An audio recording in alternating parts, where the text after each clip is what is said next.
Social media. The funny thing is that it was meant to bring us together, make the world smaller, and according to one 1960s futurist, to create a global village.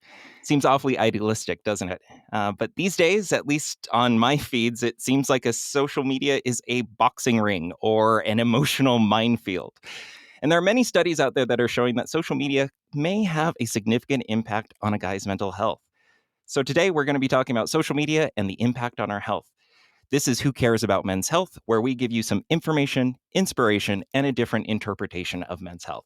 I'm producer Mitch, a men's health convert, and filling in today for Scott.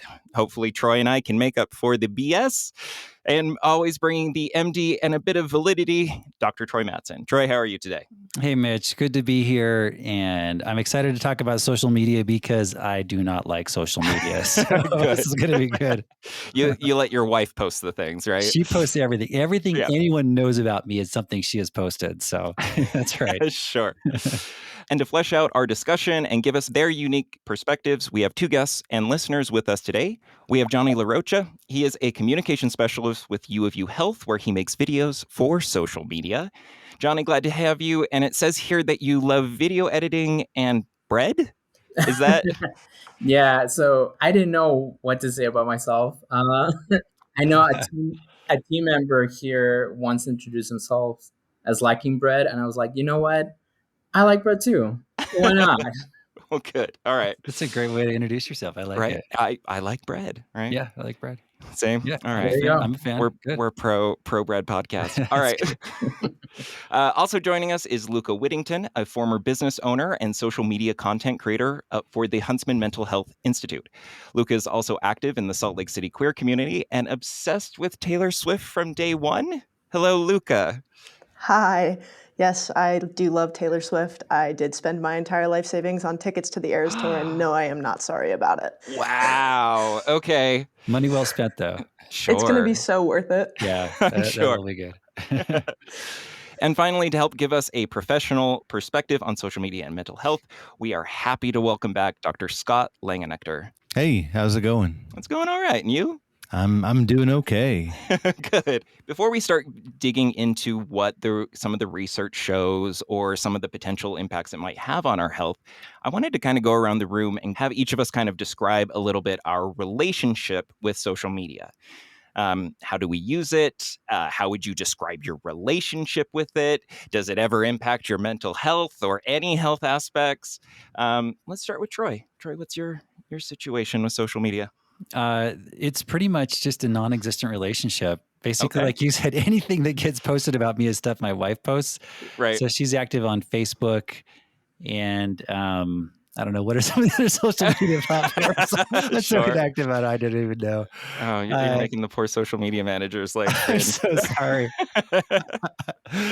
But I know this makes me sound really old and probably kind of weird, but I'm just not into social media. It's funny. I had Sure. a period of about 3 months where I was on Facebook, and this was about 10 years ago. And it was kind of cool to see what people I'd gone to high school with were up to and to connect and say, hey, how you doing?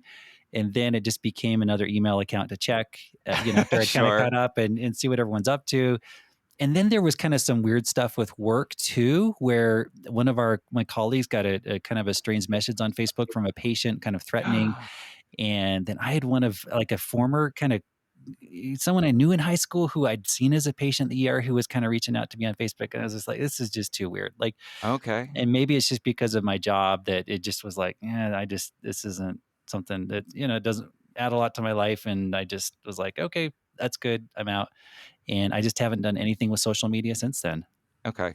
And like you have a new baby and you have plenty of cute dogs. Are you ever tempted to like upload photos, or is that still no interest at all as a new dad? Laura takes care of that for me. Okay. All right.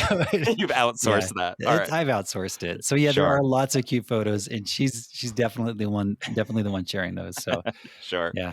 Now, before we get to anyone else, my situation is kind of similar. I have essentially abandoned social media. Back when in college, my undergraduate degree was actually in social media journalism. It was a brand new thing. It was 2006, 2007. People were like, oh man, Twitter might become a thing, right? And it's like, oh yeah, of course, it's going to have major ramifications now. But that's what I actually studied. And a lot of my early work in broadcasting, in documentary, in all this stuff, like the big thing at the time was to build a brand, build a persona. And I spent a lot of time like crafting pictures, taking photos, uploading the right things, making the right jokes, sharing the right articles, etc.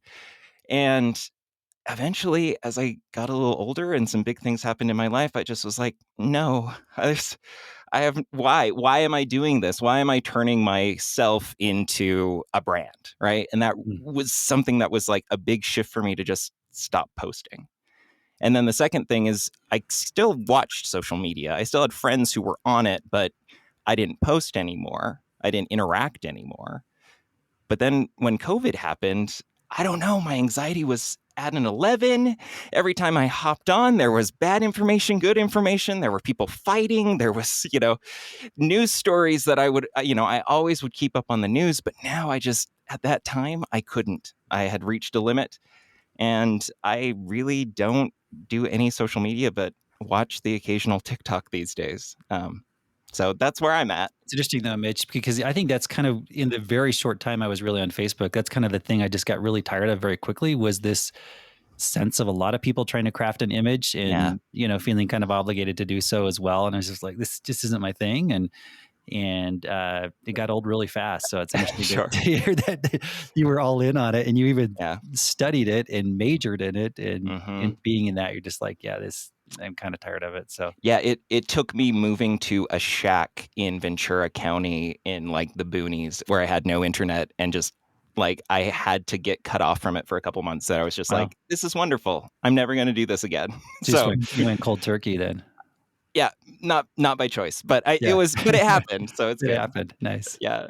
How about you, Johnny? How's your relationship with it? I'm actually in a similar spot as you. I have a love-hate relationship with social media. I think there's a lot of good that can come out of it, but there's also a lot of people that use it for things that are not good and the way that it affects some people's mental health. I actually don't update my own personal social media accounts. I stopped doing that a while ago, but I do still use it. Like I'll watch videos on Instagram, TikTok. I'll look through Reddit. Is YouTube considered social media? Because I'm on there all the time. Sure, right. So I think there are a lot of good things about it, but I can definitely see where all the dangers and the pitfalls go. So it sounds like you're more of an observer on social media, but not really super active in terms of what you're posting and personal life. I'm out. Interesting. And what caused you to get out? For me, it was thinking that all these posts that are going up, me updating my life, what was the point? Sure. Okay, all right. That was really it. It's I like the idea of sharing things with friends and family, but when strangers start following you, like I don't like not that I was a celebrity or anything like that at all, but the idea of strangers knowing your personal life, it's just it's not for me. Sure. And how about you, Luca? You are so far probably the most positive. When we've had a little pre-interview, you seemed very excited about social media. How's your relationship with it? It's a love-hate relationship too. I do understand the pros and cons. I am of the belief that if you tailor your social media and in moderation and you're safe about it and you're a socially responsible social media user, that it can be a really cool, constructive place. Okay. I have learned so many skills. I am the jack of all trades. My friends will say that I can do anything. I learned how to build a lot of stuff off of TikTok. I've also learned how to regulate my emotions and do anger management. And I do daily meditation practices off of TikTok because it's free access to all of these really, really important skills. But that has taken a lot of time of me liking and disliking videos and saying, I don't want this on my feed. And so as a socially responsible user, I think it's a really, really cool thing. And it is the way that people are learning. I have taken a few short like YouTube classes on social media usage and how to like constructively input content and like make yourself heard. Okay. So I believe that if you're socially responsible and you take care of your feed and you curate it, I think it can be a wonderful place to be. But there are times and there are feeds that are just really like, I watch my partner. She is she has one of the most toxic feeds I've ever seen. Whenever we watch TikTok in bed together, I make it mandatory that we use my phone because hers is like all of these beauty standards and health hacks and like it's really, really bad. That's interesting to hear, because the only social media I really interact with anymore is TikTok. And it's a big part of it is because I learn a lot. And especially with my ADHD diagnosis, like I have found all of these people sharing what works with them, their experiences, etc. And it has been very meaningful to me to like see what's up. I'm an adult who's gotten a diagnosis and trying to figure out their brain, and to find out other people are doing it too. That's been really meaningful. So yeah, and also on that personal standpoint, like yes, I post my personal life, but I'm also 90% of the time the youngest person in the room. I don't mind sharing my life because I know I have the free will to walk away at any time. That's the also wonderful part of this is people sometimes feel trapped by it, but you have to remember that you can walk away at any time. I, as a non-binary person, get hate messages all the time on my personal Instagram. And so I've chosen to like turn off my comments on some posts and also like limit who can message me. And like, I'm just socially conscious of how I use it because I'm on it so often, because I literally do this 40 hours a week and then I go home and I do it for another 20. So it's a 60-hour-a-week job. Wow. But those are some great points you make just in terms of a constructive approach and curating that and being very aware of it and recognizing the positive things. And, we obviously have to recognize this podcast is a component of social media. And I like to think there's some really good content on here. So, it's, it's certainly there's so much great stuff on there that, and it sounds like you're taking a constructive approach to that, which is great. So how about you, Dr. Langenecker? Like, you are a mental health professional. You specialize in anxiety type disorders and all sorts of other mental health things. What's your, relationship with social media? I have many different relationships with social media. Okay. So in the Twitter space, in the website space, it's all professional. Okay. I use Facebook to connect with family and friends. I use Instagram to pursue my love of nature and photography. I'm not entirely sure what I use TikTok for. I haven't found a good use for it yet. Sure. But I know it's there. Because it's actually a really fantastic way to transmit a high amount of information very quickly, as you have alluded to. And actually, I've tried to keep those different uses of social media distinct. Some for professional, some for personal. And one sort of, I was actually pretty strongly social media negative until COVID began.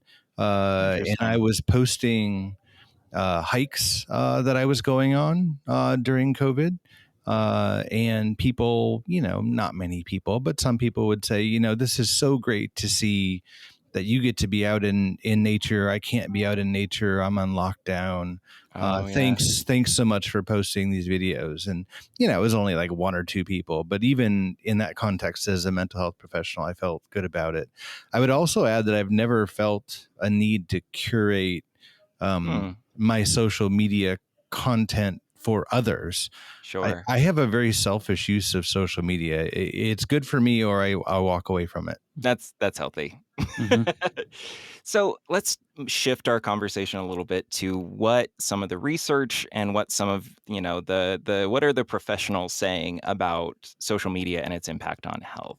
Dr. Langenecker, I've seen a whole bunch of studies. I'm the layperson. I'm not 100% sure what they do and don't say. There are some that say that there might be an increase in depression, anxiety, body image issues, poor sleep patterns. There's a whole gamut of things that, I don't know, feel a little clickbaity when I see the titles. But what is the kind of situation that we're at right now? I would say that this is part of the reason why I suggested we maybe have a special discussion about this, which is we are creatures of habit. We are also creatures of consumption. So when we think of consumption, we think of food, and that's why I thought of a diet. But social media is also a diet. Sure. And if you think about how most of our social media and news platforms work, they kind of tune in really quickly to the types of emotional and mental food that you're most attracted to. And they keep sending you more and more of that type of information. And so if you are a passive person in the process of consuming social media, and you have a proclivity towards negative emotional states, you will quickly find yourself in a very difficult position with your social media feeding you things that possibly are not very helpful for you.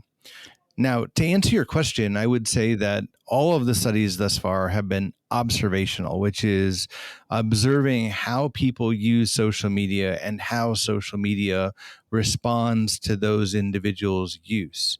There have been no studies to my knowledge where people have actually changed things up and have actually change the algorithms running in the background to send you things that you don't like or things that are mood incongruent. What kind of stuff are we talking? What emotions are we So clicking on and eating? let me use something that people hopefully can relate to, which is the news.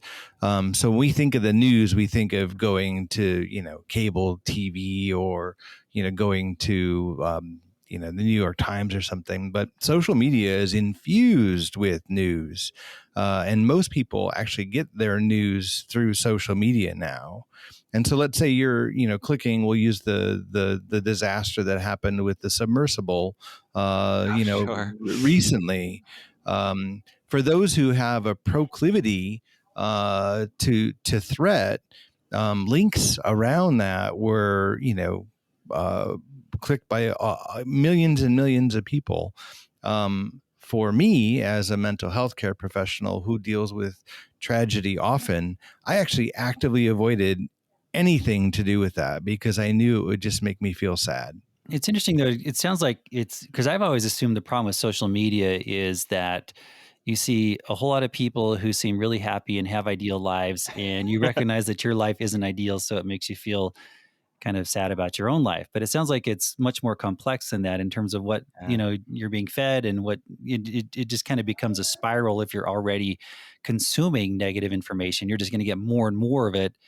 And it sounds like that becomes the larger issue rather than just, this idealized worldview of your friends and family where it just seems like their life is so much better than yours. If you don't have experience with what Luca was saying before about, turning some things off or saying no, it can become a very unwieldy place very quickly. Yeah, exactly. Like with TikTok, there is the option to just scroll past it a few times and it will stop showing you those things with related hashtags. It's a really diverse system and really complex system within TikTok, and Instagram Reels is catching up. But within the TikTok system, they have done a really, really good job of taking the time to understand, like, if people scroll past the same hashtag 4 times or only watch it for 8 seconds instead of the whole 30, this is what's like, we're not going to show them that content anymore. Like there's a TikTok creator currently who does daily news under the table. Essentially, they live in DC. They're a non-binary. They wear a suit. They're very good looking. And I do not watch the news on TikTok because it makes me crazy. And so every time there's a hashtag with news on it, it doesn't come up on my feed because I've curated that. Because I guess that's going back to Troy's point a little bit, is that sometimes when we think about social media, we just assume like comparing ourselves to others, right? But I don't know. The things that enter my feed a lot that were really impacting me were those news stories that were written, that were being shared by people because they were making them angry. And so I'm getting partisan news, I'm getting tragedy strikes, whatever. I'm getting a news of details of another mass shooting every single day. And then on top of that, I'm getting advertisements for bodybuilding supplements and dudes in their underwear. And it's just like, it's not just the posts, it's the kind of everything else. And you're just mainlining it, right? It's like a straight fire hose. At least to me, it felt that way. I don't know. Yeah, that's sort of the point or the goal of social media, is just to keep you on Sure. their website or on their app. And so that's why the algorithm will just show you things that are related to the video that you watch, and then it'll show you videos that are related to that and that and that, and then you fall into this rabbit hole of content that you may not have at first chosen to watch. But again, if you don't curate yourself, like you're just gonna get caught up in this loophole of your rabbit hole, just fall all the way down, and you don't even know how you got there. But if you don't stop yourself, you're just gonna go all the way down. Yeah. Also, on the flip side of this, like there's this way where it's like some people don't have time to sit and watch CNN or Fox News or BBC or listen to NPR. People just don't always have the time to do that. And so on the flip side of this, especially talking about news, if you need to get your daily dose of news in 2 minutes or less, this is the way to do it, to get the top stories. You will have time to watch 30-second TikTok stories, and it'll just tell you what the news is, and you can scroll through the daily feed. It's kind of like, how NPR or New York Times, I forget, they condense the daily down into like a 5-10 minute podcast every day. It's essentially that, but even shorter. And for people of my generation, aka the 24-year-old Gen Zers in the room or who are listening to this, like that just seems so much more efficient and doable and digestible.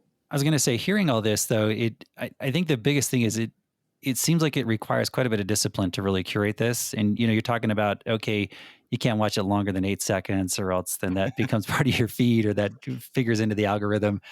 I'm curious for Scott, like, I imagine you meet with people who are having challenges in terms of social media and the way it's affecting their mood or, affecting kind of their approach to things. How do you counsel them to curate things, or do you just tell them just flat out, get off social media? This is not healthy for you. It's a great question. I'm going to use an analogy to answer this. So when I first started on Instagram, I started as a father who was monitoring children's activity. And so I was just there to observe. And at that time, I was a 45-year-old, straight man. It wouldn't take you long to figure out that before long, all I would see on my feed are scantily clad females. Right. And that was it. And so I went to my youngest daughter and I said, how could you like Instagram? Because all it does is gives you garbage. And she said, you have to curate it. And, she was 12 at the time and she already knew, what that meant. And so she literally went through, and in 10 minutes, she had fixed my Instagram, where I got nature pictures, I got hiking, I got golf. And then there was a video game that she and I played together. And that was my entire feed. And ever since then, my feed has been fine. So it wasn't scantily clad women in nature or playing golf. It was simply nature and golf. Well, no. The algorithm is still smart. It knows my identity. Yeah. And so now I see scantily clad women hiking around.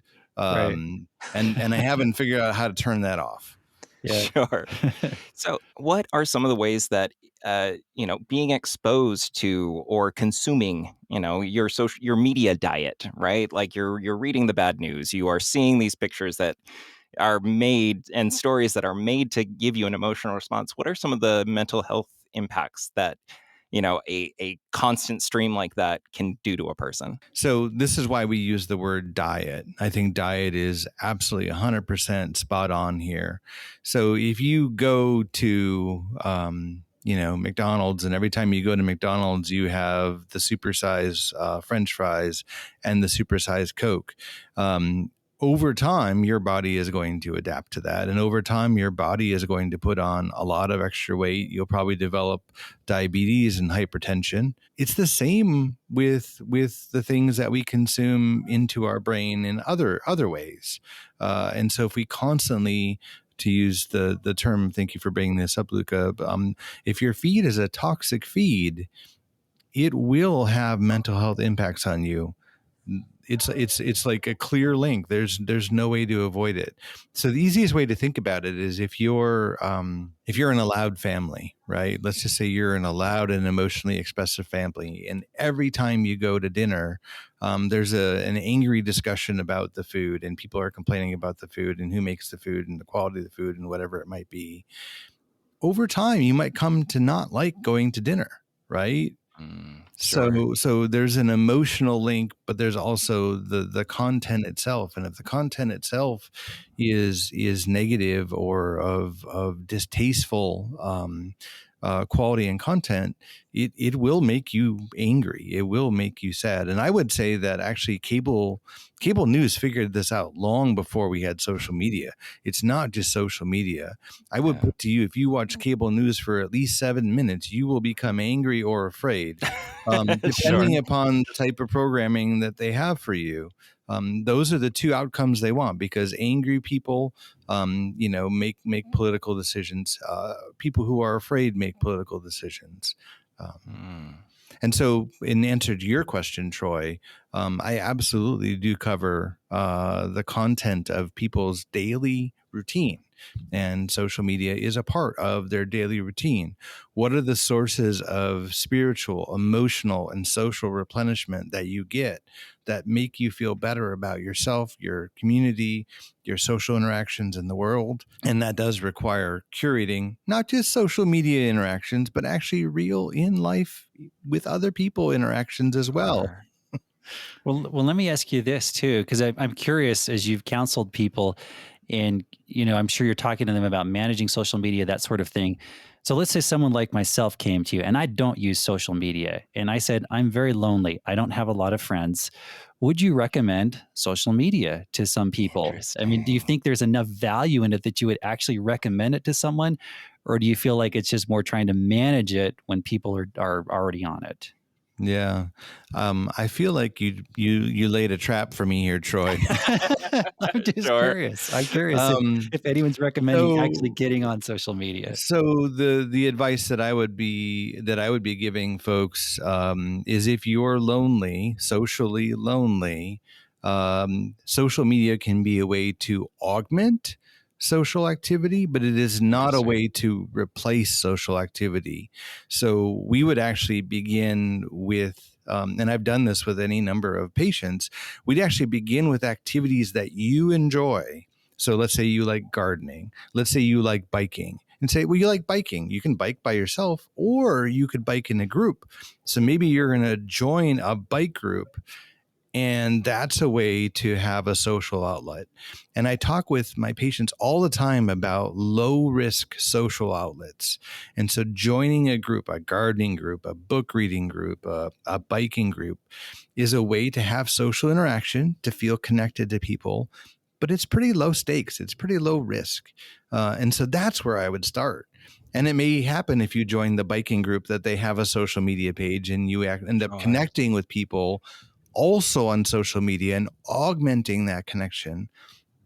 But we're designed to be social creatures in real life, in person. But I sort of look at it this way: like we have developed in our society, and it actually is an offshoot of American society, that we've developed to sort of pull away from the historical roots that connected us to other people. So we become more secular, less religious. We become, more independent, moving away from your parents and your family, more independent, focusing more on job than social activities. All of those things pull away from our genetic programming, which is to have a core group of people that we hang with, that defend us and we defend them. I like what you said though about maybe not as a primary tool for that social connection, but something that enhances it. And, it seems like there's certainly value in that sense. I've often wondered if sometimes we look at social media just as that primary tool. And as a result of that, we often abandon a lot of those more, face-to-face interactions with people because Sure. we figure, hey, I'm on social media. I've got a lot of friends. I'm good. So, Yeah. Yeah. but Check. as an Yeah. enhancement, yeah, exactly. But as an enhancement, it seems to make sense. I use Reddit a lot. A lot of these subs that I go to, it's a lot of people looking for advice. Sometimes you get really good advice, and sometimes you get some really out of touch advice. And the way that at least Reddit works is that you can upvote or downvote a comment, right? And a lot of times, depending on the sub that you're on, uh, it will be ruled by common sense or by not so much common sense. And so I think it's important to realize that, yeah, it's great to use these tools for finding answers, for finding ideas, but at the same time, keeping in mind that like not everything that you're going to get is great, and not everyone that is replying to you or interacting with you on social media is going to be necessarily in the right mind or a good advice that's going to be healthy for you. So you need to Sure. be aware of those things. Yeah, and that's the one. I'm on a journalism subreddit that is not about news. It's about people who are in news or people who used to be in news. And especially when I was kind of shifting from one career to another, like I, to have a whole room of 1,000 former journalists talking about how their careers have changed and how they can still find like worthwhile, feelings in their work, et cetera. It was very valuable to me to find out like, hey, there are other people out there that are doing the same thing, and here's what they've done. So I think the single most important benefit of social media in mental health, and you hit upon it, which is finding information and validation of your own experience. So a lot of times when we struggle with mental health challenges, we feel alone, we feel unique, and we feel like everything is such a huge struggle just to get from day to day.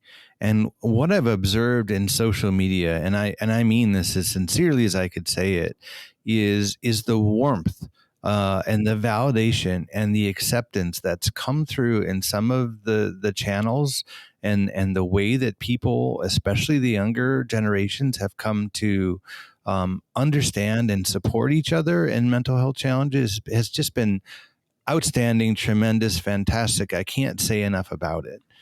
It's just been amazing. yeah, and I think it's fair to kind of bring that up because on the one hand, I jumped off of everything because I'm like, there's a lot of toxic people here and they're being mean to each other, et cetera. But there have been these moments of, like you were saying, very important information and just validation about what I was kind of going through. So Yeah, and I would say especially for our anxious communities, for our queer communities, as teenagers who might be in the closet or thinking, there's just something terribly wrong with me, to find community in a safe and anonymous way is incredibly helpful. So there are some benefits. There are some really cool benefits, some really powerful benefits. So how do we make sure that our diet is healthy? Our media diet, our social media diet is something that is not a Big Mac over and over again, but actually something that enriches us and makes us better and healthier.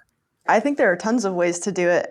It's just kind of about creating a self-discipline and a kind of having a dialogue with yourself of like, what do I feel comfortable consuming right now? What do I want to see? And so kind of going through and unfollowing those feeds or those accounts that haven't been serving you in a lot of ways.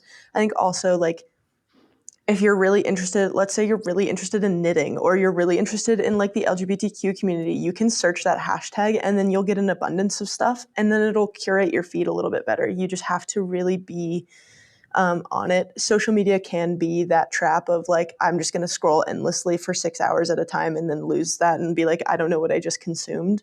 But if you're really disciplined and conscious and kind to yourself and opening up that dialogue, I think that's the way to like strategize and make sure your feed is good for you and good for the people around you, because what you do consume also affects those around you, as we covered earlier. And that's it. It's just a personal thing here is that, like, speaking of knitting, like I got into crocheting while I was down for surgery for a couple of weeks, right? And it was probably the first time on social media, like I've unfollowed bad accounts in the past, but it was the first time that I like actively was like, I'm going to go look at this hashtag. I'm going to go interact with this community a little bit so that I can get more of it. And I have found this beautiful TikTok of horror fans and crocheters who are talking about the perfect slasher movies to crochet to. And I cannot tell you how moved I am as like this former like goth kid. Like, yes, I'm going to crochet some cute little toys for my new niece and watch a slasher movie. And it was really cool. But it was also the first time I had actively engaged with, I want more of this stuff. And it was really empowering. It was really kind of cool. And also to that point, on certain platforms, not all platforms, but on certain platforms, there's the option to dislike or to say, I don't really want to see this content. And because we are in the IA generation, Mitch and I have gone on many tangents about AI in the past, but we are in the AI generation. It is listening to you. It actively listens, and it really takes that constructive feedback, whether you're using ChatGPT or you're using TikTok. Like, it will construct something based on your likes, and it will listen to you. Sometimes it messes it up. It's a robot. Like, it's not going to be perfect. Sure. But like, it will 100% listen to you, and then output something that might be better suited for you. Yeah. Well, I do like the diet analogy, because certainly diet requires discipline. You know, you can't just go to Chuckarama or whatever your all-you-can-eat buffet of choice may be and just pig out and expect to walk away without any consequences. So, so it sounds like this has to be more of, rather than the mindless scrolling, more of a very conscious, very much self-aware approach to social media.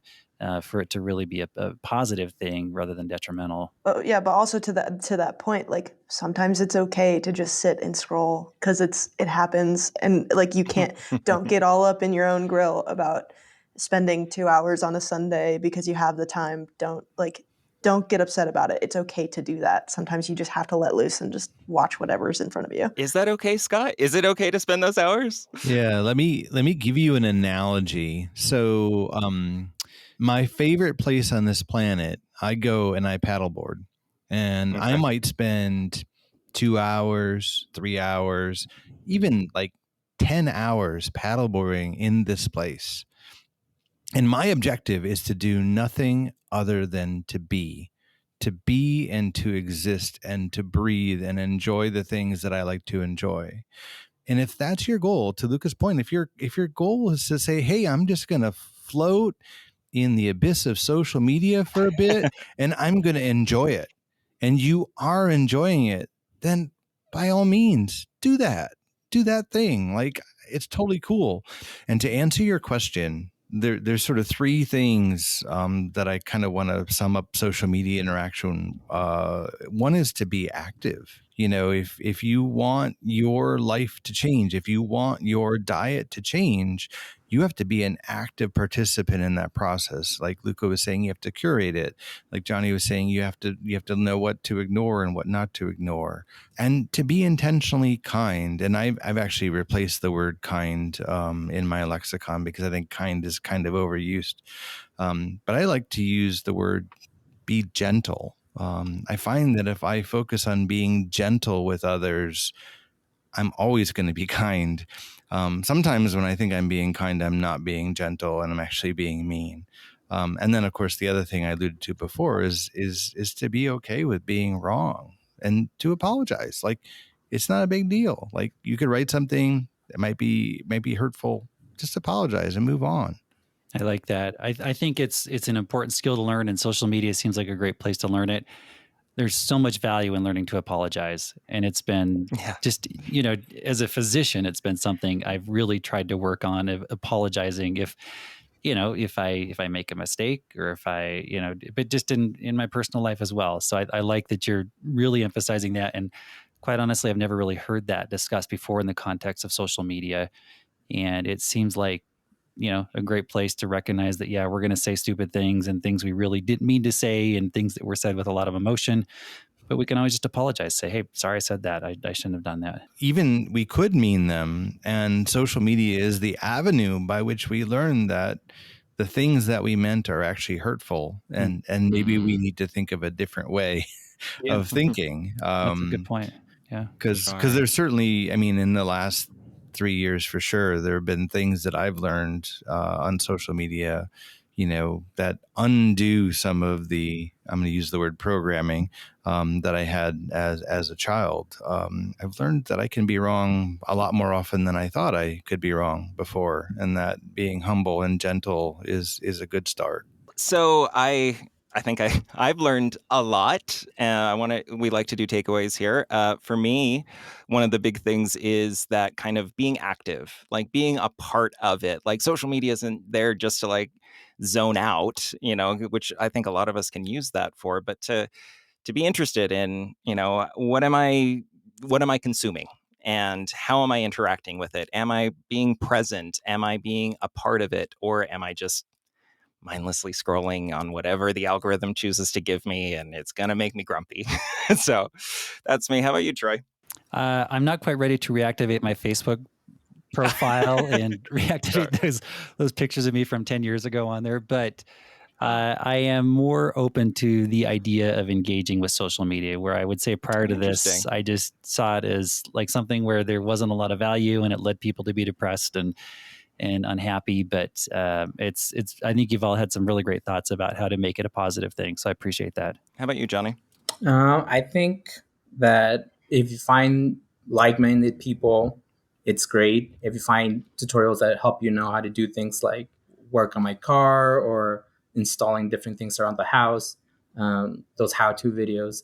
But ultimately, for me, is it adding to your life or is it taking away from your life?